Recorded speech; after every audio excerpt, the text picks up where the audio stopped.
আমার চ্যানেলে তোমাদের সবাইকে ওয়েলকাম। আমি তোমাদের বলেছিলাম যে আমার একটা ইন্ট্রোডাকশন ভিডিও আসবে। আসলে আমি এতদিন ধরে ব্লগ বানাচ্ছি, অথচ তোমরা জানোই না যে আমি কে, কিভাবে ইউটিউবে আসলাম, কিছুই জানো না। তো সেই জন্য ভাবলাম যে তোমাদেরকে আমার সম্পর্কে আমি কিছু ইন্ট্রোডাকশন দিই। তো প্রথমেই বলি, আমার নাম হলো দেবস্মিতা সাহা এবং আমি সিংহ ফ্যামিলিতে এসেছি বলে দেবস্মিতা সাহা সিংহ। আর আমার ডাক নাম হলো পিউ, যেটা দিয়ে আমি ইউটিউব চ্যানেলটা খুলেছিলাম, কিন্তু পরবর্তীকালে আমি এখন নামটা চেঞ্জ করে দিয়েছি, কারণ আমি চাই যে আমাকে সবাই দেবস্মিতা নামেই চিনো। যাই হোক, তোমাদের যেটা ভালো লাগে তোমরা আমাকে সেই নামেই ডাকতে পারো। তো এইবারে বলি যে আমি আমার কোয়ালিফিকেশানটা কি, এডুকেশনাল কোয়ালিফিকেশান। আমি গড়িয়াহাট মুরলীধর গার্লস কলেজ থেকে মাস্টার ডিগ্রি পাশ করি সাইকোলজি নিয়ে। তো তারপরে আমি একটা সফটওয়্যার কোম্পানিতে চাকরি করার জন্য 2018 সালে আমি একটা সফটওয়্যার কোম্পানিতে চাকরি করার জন্য জয়েন করি। তো সেখানে আমি কিছুদিন চাকরি করি, তারপরে আমি কুচিনার সাথেও কিছুদিন কাজ করেছি। তো তারপর 2018 সালেই আমার হয় এবং তারপর থেকে আমরা ডেট করি প্রায় 3 বছর। আমাদের বিয়ে হয় 2021 সালে, আর তার মাঝখানে আমাদের রেজিস্ট্রি হয়েছিল 2020-তে। তো চাকরি করতে করতে তখন দেখা হয়, কথাবার্তা হয়, সব কিছু হয়। আমিও একদিকে চাকরি করছি আর একদিকে পড়াশোনা করছি, সব কিছু মিলিয়ে মিশিয়ে চলছিল। তারপরে আমি 2018 সালে যখন আমার বিয়ে হয় তখন আমি চাকরিটা ছেড়ে দিই, কারণ নতুন একটা ফ্যামিলিতে আসছি, সেখানে চাল চলন আদব কায়দা সব কিছু আমাকে দেখে বুঝে তারপরে আমাকে চাকরিতে যেতে হবে। তো সেই হিসাবে আমি তখন চাকরিটা ছেড়ে দিয়ে আমি হাউস হোল্ড হিসাবে আমি থাকি, মানে হোম মেকার হিসেবে। তো তখন আমার কিছু পরিস্থিতি এমন হয় যে আমি চাকরিতে আর জয়েন করতে পারি না, এবং পরবর্তীকালে 2022 সালে আমি কনসিভ করি। আর কনসিভ করি মানে আমাদের তো প্ল্যান্ড বেবি, তো আমি কনসিভ করি 2022 সালে আমার ছেলে হয়। তো তারপরে ছেলেকে যেহেতু সম্পূর্ণটা আমাকে নিজেকে দেখতে হয়, সেই জন্য চাকরির কথা তো এখন আমি ভাবতেই পারি না। এখন আমি হোম মেকার হিসেবে এবং আমার ছেলের দায়িত্বটা সম্পূর্ণভাবে আমিই পালন করছি। তো আমার হাজব্যান্ড যেহেতু চাকরি করে সিপ্লায়, ও এমআর, তো সেই জন্য ওর পক্ষে তো বাচ্চাকে দেখাশোনা করাটা একেবারেই পসিবল হয় না, বাচ্চাকে আমি একাই দেখাশোনা করি।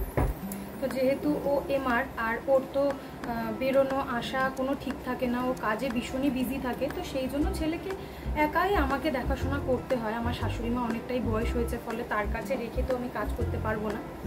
তো সেই জন্য যেহেতু আমাকে একা দেখতে হয়, তার জন্য আমি আর জব করার কথা আমি ভাবতে পারিনি। তো ইউটিউবে এই জন্যই আমার আশা যে ইউটিউবে প্রথম আমি মেকআপ ভিডিও করতাম, যেটা আমার হবি, আমার ভালো লাগে মেকআপ করতে। তো সেই জন্য আমি ইউটিউবে মেকআপ ভিডিও করতাম, কিন্তু মেকআপ ভিডিওটা করতেও একটা সময় সাপেক্ষ ব্যাপার, যেটা হচ্ছে তোমার মানে আমার ছেলে উঠে গেলে আমি আর সেটা করতে পারতাম না, ও ঘাটতে আসতো। এই জন্য আমি মেকআপ ভিডিওটা ছেড়ে আমি ভাবলাম যে আমি ব্লগ বানাই। আমার যদি চ্যানেলটা স্ট্যাবলিশ হয়ে যায় তাহলে আমি একটা ওয়ার্কিং ওম্যান হিসেবেও কাজ করতে পারবো, প্লাস আমার ছেলেকে দেখাশোনাও করতে পারবো। তো সেই আমার নিজের হবি বলো বা কোনো জব বলো, আমি সেগুলো নিয়ে আর ভাবনা চিন্তা করতে পারিনি। তো এখন আমার অলমোস্ট আমার বেবির 2 বছর বয়স হতে যায়। তো এখন আমি ভেবেছি যে আমি ইউটিউবটাই কন্টিনিউ করব, এবং যদি আমার চ্যানেল স্ট্যাবলিশ হয়ে যায় আমি ইউটিউবেই অ্যাজ আ ওয়ার্কিং ওম্যান হিসেবে কাজ করব। আমার হবি হচ্ছে আমি গান গাইতে ভালোবাসি। গান আমি শিখিনি, কিন্তু আমি গান গাইতে ভালোবাসি, আমি মেকআপ করতে ভালোবাসি, আমি ছবি আঁকতে ভালোবাসি। তো এই 3টে হচ্ছে আমার হবি, আর সেই জন্যই আমি মেকআপ ভিডিওগুলো স্টার্ট করেছিলাম যে আমার হবিটাই যদি আমি পরবর্তীকালে প্রফেশন হিসেবে ব্যবহার করতে পারি, তো সেটা তো আমার একটা মানে ভালোই হলো। আমার তো আমি কাজ করতে মজা পাবো, এনজয় করে আমি কাজ করবো আর কি।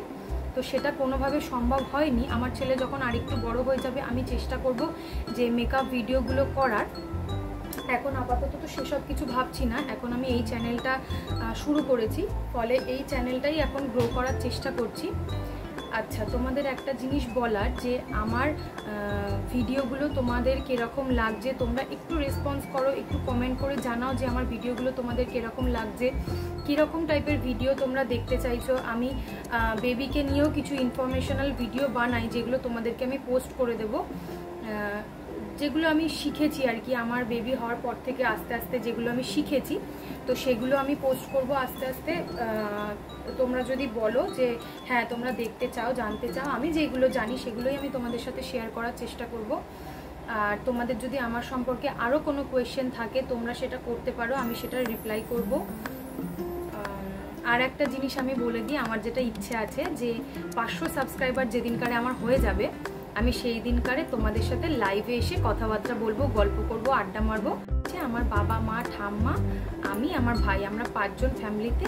আর শ্বশুরবাড়িতে আমার শাশুড়ি মার একটাই ছেলে যেহেতু, তাই জন্য আমি, আমার শাশুড়ি মা এবং আমার কর্তামশাই আর আমার ছেলে, আমরা 4 জনে একটা ফ্যামিলিতে থাকি। আমার ননদের বিয়ে হয়ে গেছে, তো আমার ননদেরও একটা ছেলে আছে। আমার ননদকে তো তোমরা সবাই দেখেছো। আর আরও অনেক ব্লগ বানাবো, সেখানেও তোমরা দেখতে পাবে। আরও অনেক মজাদার ভিডিও এবং ব্লগ পেতে তোমরা আমার চ্যানেলটা প্লিজ সাবস্ক্রাইব করো, আমাকে চ্যানেলটা গ্রো করতে সাহায্য করো, আমাকে এগিয়ে যেতে সাহায্য করো। যেহেতু আমি একদম নর্মাল থাকতে পছন্দ করি এবং নর্মালভাবেই আমি ভিডিওটা বানাই, যাতে পরবর্তীকালে রাস্তায় তোমাদের সাথে যদি আমার কোনো সময় দেখা হয় সেভাবেই তোমরা আমাকে দেখতে পাও, যেভাবে ব্লগে দেখতে পাও। আসলে আমার মনে হয় যে ন্যাচারাল থাকলে প্রত্যেকটা মানুষ আমাকে তার নিজের বাড়ির লোকের সাথে রিলেট করতে পারবে। তো সেই জন্য আমি একেবারে ন্যাচারাল থাকার চেষ্টা করি, ন্যাচারাল থেকে ভিডিও বানানোর চেষ্টা করি। তো আজ আমি আসি, তোমরা আমাকে সাপোর্ট করতে থাকো, ভালোবাসতে থাকো, এইভাবে আমার চ্যানেলটা গ্রো করতে তোমরা হেল্প করো আমাকে।